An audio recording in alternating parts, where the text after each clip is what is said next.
Hello, how's it going? I'm Cheryl and I'm speaking today about overcoming things that nobody thinks you can overcome. In challenging times in your life, sometimes it's really good to reflect on the whole situation of what's going on. I like to pretend I'm sitting in the crowd watching my movie and how myself and other people have interacted in this scenario, for instance, just so you can see it from an outside point of view.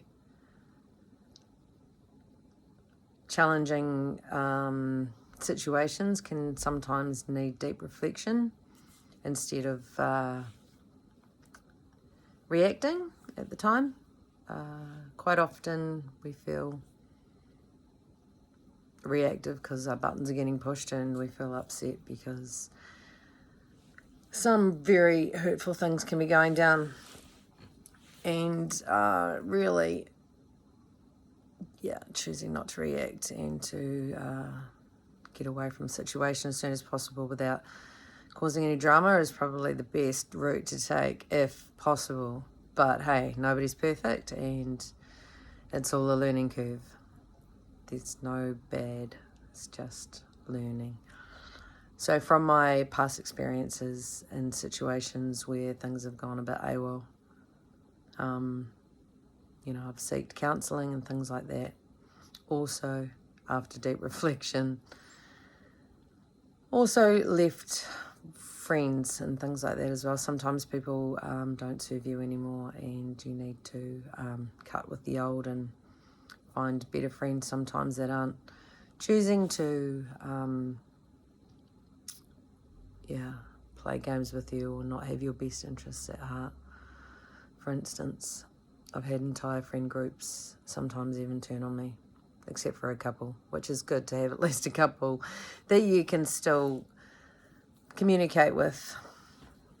And in due time, you do find out that everyone else also gets burnt by the same person, and they come to you with their story as well, finding out that they've been treated the same way, which is sometimes the way it goes because that's just how those people roll. And that's why it's good to make new friends. Now, in life, we suffer, okay? And during that suffering, we grow. And from that growing, we learn and we know what to do and probably what not to do. Not 100%, but we definitely can make better choices in our future from being through such shit situations with such shitty friends. And I factually know that if you continue to make shit friend choices, you're going to end up in shit situations. So sometimes finding out if people are backstabbers and aren't very loyal and aren't very nice to other people that they talk to, etc., that you're finding you're getting yourself into interesting territory there. But hey, we do like who we like. Sometimes we like people because it's mirroring that back in ourselves, and we need to look at our shadow side and maybe address how we are showing up in the world as well. So overcoming issues not only in relationships with friends, but relationships with partners as well.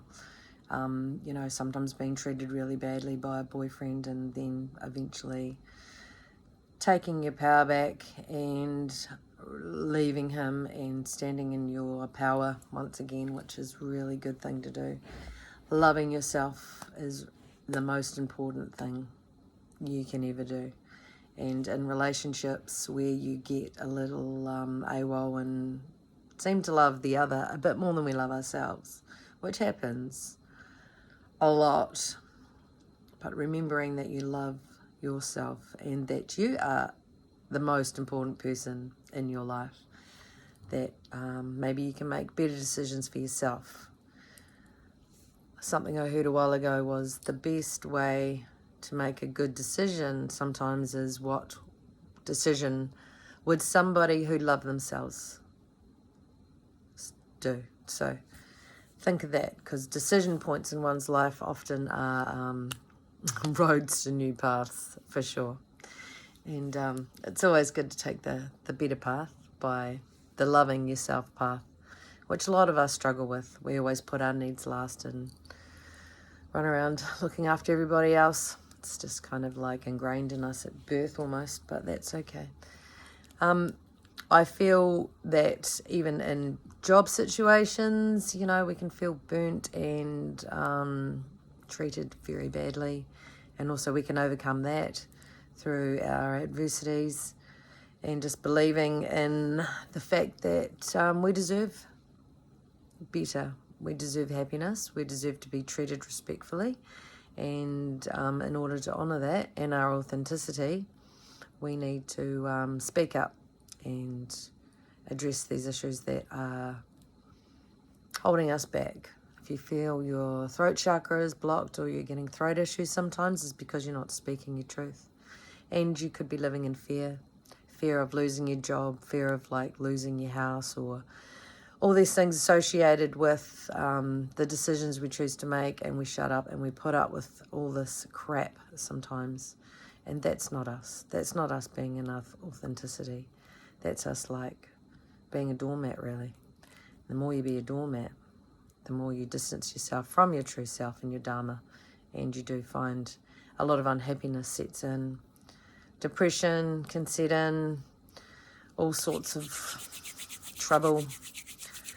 So I feel just reflecting on what you're feeling in one's life sometimes really does need to be done on the regular. I used to do this thing at the oneness group that I was with. We'd go into the chambers and we would look at our life like it was on the stage, and we would reflect back on our behaviour and who we may have hurt around us, and if we've hurt ourselves, and to forgive those around us mentally within ourselves, and to forgive ourselves, and to really reflect back on the situation, get a really good, clear feeling for how shit went down. Because sometimes if we don't do that, we don't actually find the deeper part. And quite often in situations there is a deeper part. We need to go in, we need to reflect, we need to learn what the fuck is going on so we can mend it, learn from it, and stop making the same fucking mistakes. I felt like I lived in a bubble for a lot of years, and I made a lot of mistakes. I was just like, oh, you know, dipsy me, no one can touch me. My quote was water off a duck's back. So people's words couldn't hit me. Just felt like they bounced off and thought I had it all going on, you know, and it was a good defense mechanism because I did get through a lot of stuff. I left home at 15 and was out in the world on my own, dealing with a lot of, you know, life, yeah.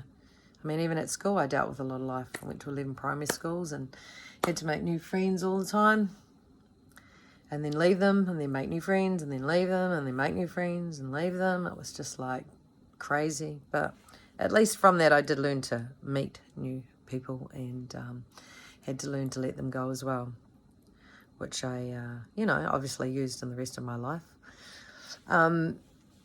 That's a skill, learning to make new friends. Not many people sometimes have that ability to reach out and make new mates and stuff. So I think I've gone a little bit off track, but I was going to say that at school I did deal with a lot of adversity, a lot of like bullies and things like that, giving me a lot of grief because I was unique, I was different. I didn't care what anyone said. I was totally in my element, in my power, and they didn't like that. They didn't like that at all. So they used to give me a lot of grief, and I just basically, like for instance, on the high school bus in Diamond Harbour, only the seniors were allowed on the back of the bus, and the seniors were quite I don't know, snobby, catty, thought they were privileged because they were the seniors, etc. I mean, I was a bit younger, and I didn't really like the fact that I couldn't sit on the back of the bus because, I'm a delinquent. I was the black sheep of the family, and I kind of like sitting at the back of the bus. But they'd always, throw things at me and call me names and give me all sorts of grief, if I did sit anywhere near the back. So I did. I'd sit at the back nearly every time I got on the bus if I could. And they would, pick on me lots, and I'd just be thinking water off a duck's back and ignore them and sit there. They hated it.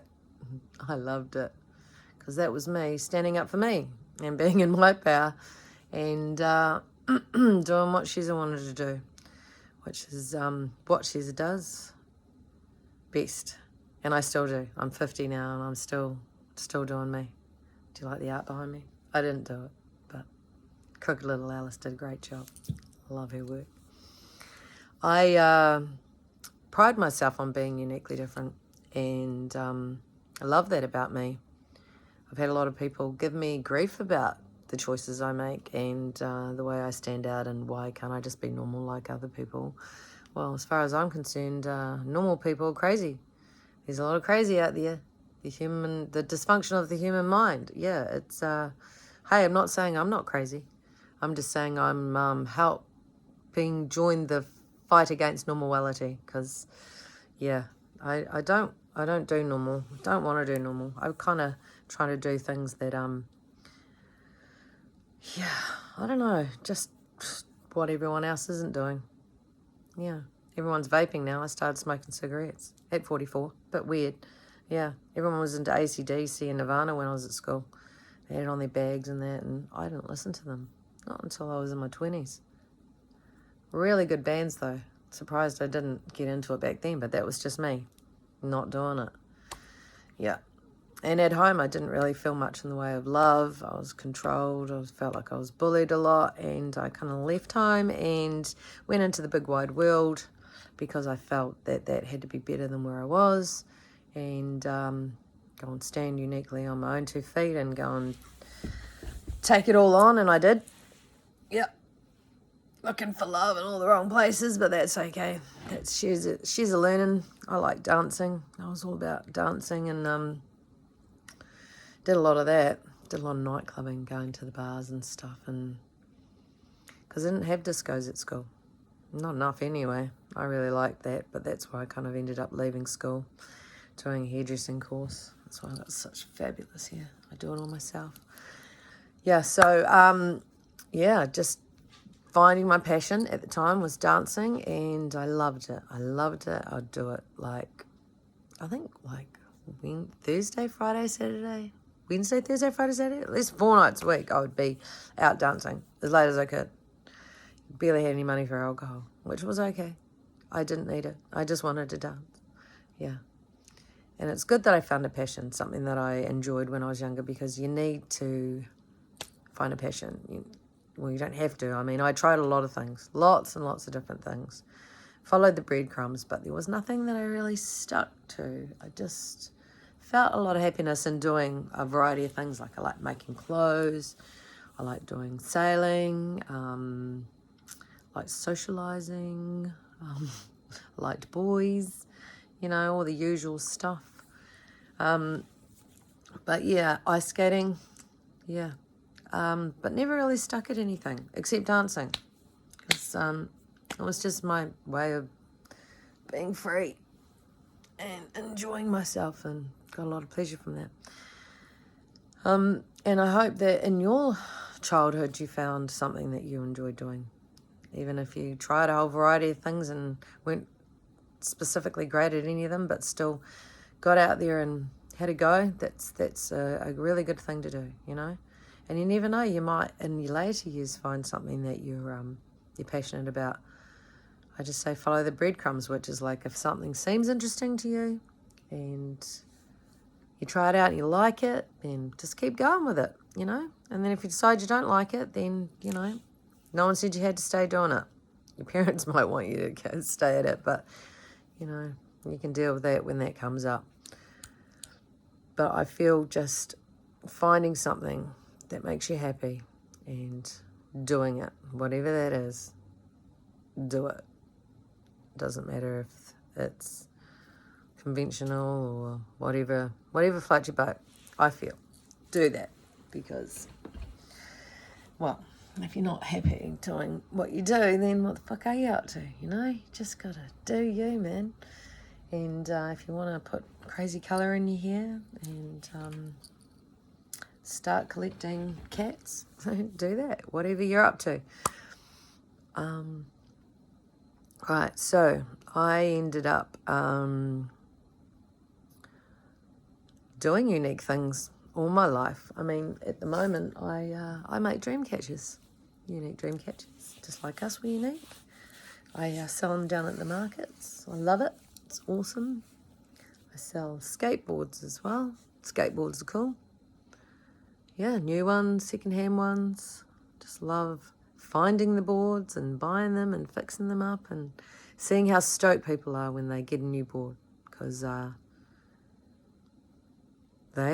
stoked, they're amping, and it's awesome. So many people, like almost thousands of people, have bought skateboards and dream catchers off me, and I love being that in the community. Makes me feel good, makes them feel good, you know.